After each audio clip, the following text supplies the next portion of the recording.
Hello, students. My name is Shesi George, your professional accounting teacher. Before you continue with this video, please try to subscribe to my YouTube channel. Thank you. All right, let's get started. In this video, we are going to look at the concepts of time series analysis. All right, but this time around, we are going to consider the second method for calculating trend.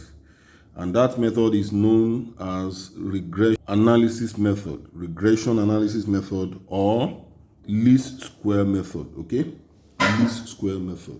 All right. Now, in this method, apart from this method, rather, there is another method known as moving average. That method has been done in my previous video. Please try to watch it. Go to my YouTube channel, you see there, using the moving average method. So in this method, trend can also be calculated. Using this method, trend can be calculated. Like I mentioned in the last video, you can use this method. Then how do you use this method? I'm going to bring a question to demonstrate that. Now, in this question, using this method, there are two things to watch out for. Two things. Number one, whether the trend line is given. Trend is one of the components of time series analysis. Whether it is given in the question or not given. Okay. Where the trend line is given, that's a good news for you. But where the trend line is not given, all right, that's another area. Now, let's look at a question where the trend line is given. If you are given the trend line, all right, so let's consider this question. Please, I want you to pause this video. Look at this question number 2. The quarterly sales figure for a company are recorded in the table below. You are given 2 years and their quarterly sales respectively. Then the trend line is estimated by least square method, okay, which is this, where x equals to 0 for 2001 for first quarter, x equals to 1 for 2001 for second quarter, and so on. Then the requirements, you are required to find the trend for each quarter using the least square method where the trend line is given. Hence, based on multiplicative method, that's another component. You have to compute the seasonal indices. Don't forget, not variations, indices for each quarter, 4 marks. All right. So, student writing ATS exam should watch out for this. This question on time series is very common. This method, using this method. So, I count students writing ATS exam. Hence, based on multiplicative method, compute the seasonal indices. Okay. Now, let's start with find the trends. Now, there are 3 things you need to do. Number 1, let's look at the solution. Okay, solution. Please, you can pause the video and write this question so that you follow accordingly. So let us write the trend value. First, write our T is 28.08 plus 3.12x. That is the trend value. Then we have our x value, we have the y value. All right. Then the question says for the x value, x must start from 0 for 2001. So for year 2001, we have 0 and we have 4 quarters. So if quarter 1 starts with 0, then quarter 2 we have 1, 2, 3. Okay, that is 2001. So for 2002 we have 4. We continue 5, 6, and of course 7. Please watch out for this instruction. It's very, very important. Then you write the corresponding y values. And from the question for 2001, for quarter 1 to 4, we have 21, 31, 58, 28. So we have 21, 31, 58, 28. For 2002, we have 20, 44, 78, 32.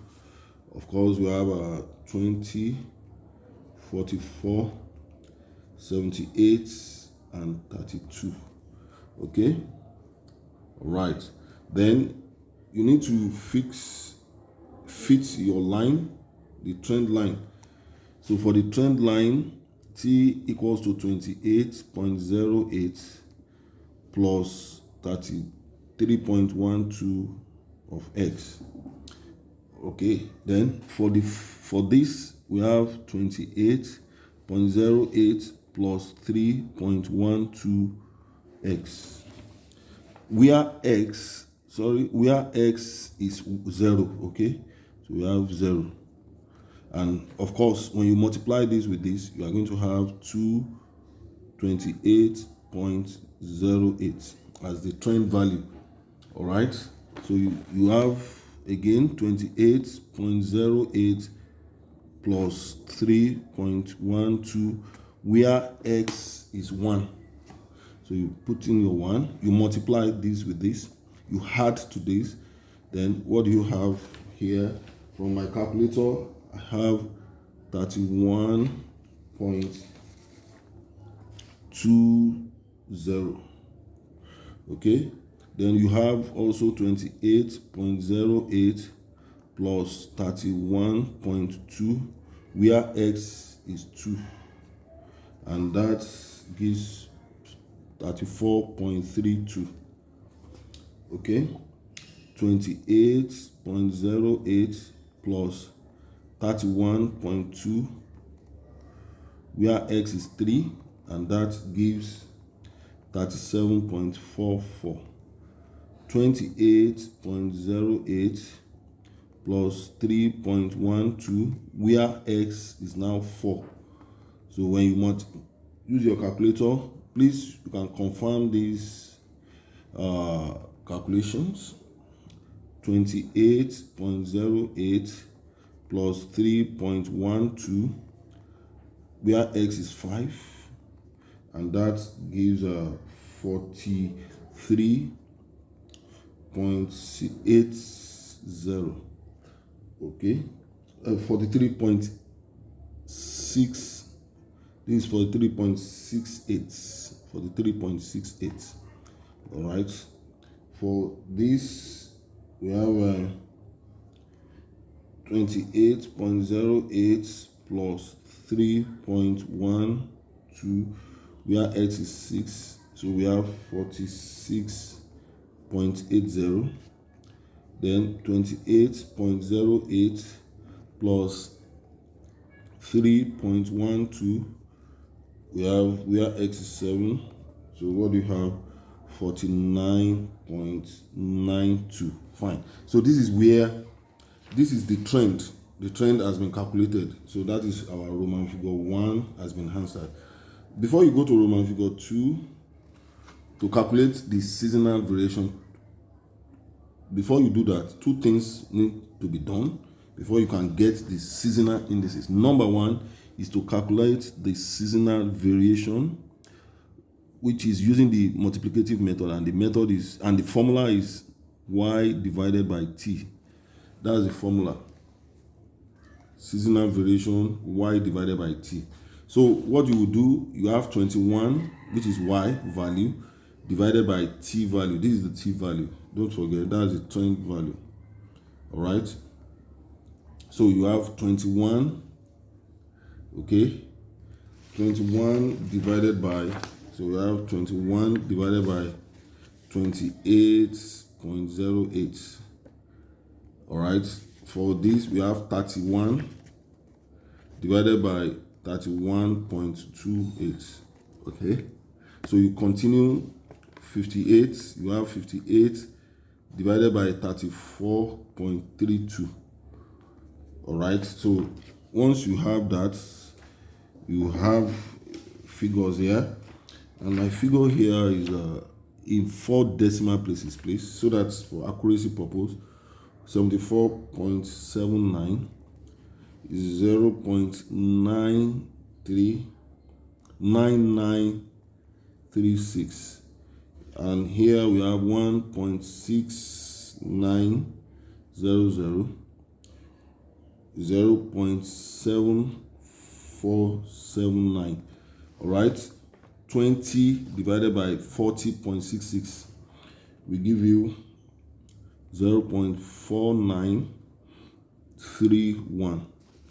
44 divided by 43.68, and that will give you 1.0073. 78 divided by 46.80, of course, will give you 1.6667. And lastly, 32 divided by 49.92. So we have 0.6410. All right, 6410. So this is the first thing to do. Now, to calculate the seasonal indices according to the question, that is the question. Please pause this video and write it out. Write the question out. Hence, based on multiplicative model. So we have used multiplicative model. The multiplicative model has been used. Don't forget, there are two models. We have the additive model and the multiplicative model. So where a model is not mentioned in the question, you use multiplicative model. Okay, if the model is not mentioned. So we also have the additive model, and that seasonal variation equals to y minus trend. So this is the additive model, but the question says we should use multiplicative model. All right, now in this case, now we need to look at our seasonal index table. Okay, table needs to be drawn. We have quarter 1, quarter 2, quarter 3, quarter 4. Then we have a kind of total here. All right, class. Then we have our year. So for 2001 and for 2002. Okay, class. Then we need to pick all these seasonal variations for each quarter. Then you write it against the quarters. Okay, so we start with 0.7479. all right, we have a 0.9936. okay, 1.6900. all right, then for this we have 0.7479. also we pick for 2002, which is this. Okay, so let's start to pick the first one, 0.4931. all right, then we pick this 1.0073. we pick 1.6667, and lastly we have 0.6410. all right, then we need to get the total. That's number 3 now, to get the total. So let us add the total using our calculator. When you add this, we have 1.2410. Here we have 2.0009. When you add this, you have 3.3567. When you add this, you have 1.3889. Then you need to find the averages. Average is number of items divided the sum of items divided by number of items. So let's find the averages. So you divide this by 2. So let us divide this by 2. Divide by 2. What do you have? 0.6205. Divide this total by 2. We have 1.0005. Divide this by 2. 1.6784. Divide this by 2. 0.6945. Okay, having done that, you need to add the averages, whether the answer will give you 4, but the answer is not 4. The answer will give you, when you add the averages, add these averages, this plus this plus this plus this, it will give you 3.9939. all right. Now what you will do, you do your adjustments. You need to do some adjustments. Now what will I add to this to give me 4.00, since we have 4 quarters? Okay, is to subtract. So let us subtract this from this. All right, so when you subtract, I think I will have 0.0061. Then you need to divide this by 4. So when you divide this by 4, so we have the adjustment will be 0.0015. So we are dividing this by 4. Students should take note of that. 0.0015, 0.0015, 0.0015. Then you need to add the adjustment so that you can get the quarterly indices. Okay, the quarterly seasonal indices. Okay, so let us add now so that our answer will be 4. So what I normally do, I will have, when you add this, 6220. Here we have 1.0020. Okay, when you add this, what do you have? 1.6799. So before you get this last number, add these 3 figures together and subtract from 4. I will repeat, add these together. Oh yeah, do that now. Add together. Have you done that? Then you subtract from 4. So your answer here will be 0.6961, because our target is all these must be equals to 4, since we have 4 quarters. So that is the seasonal indices. Okay, so the seasonal indices. So this is the adjusted seasonal indices. Don't forget, adjusted seasonal indices. Okay, if you understand this question, please do share with your friends. So this is where the trend line is given. All right, where the trend line is given. So take note of that, so you can repeat the video. So if you love this video, share with your friends. Bye for now. Thank you.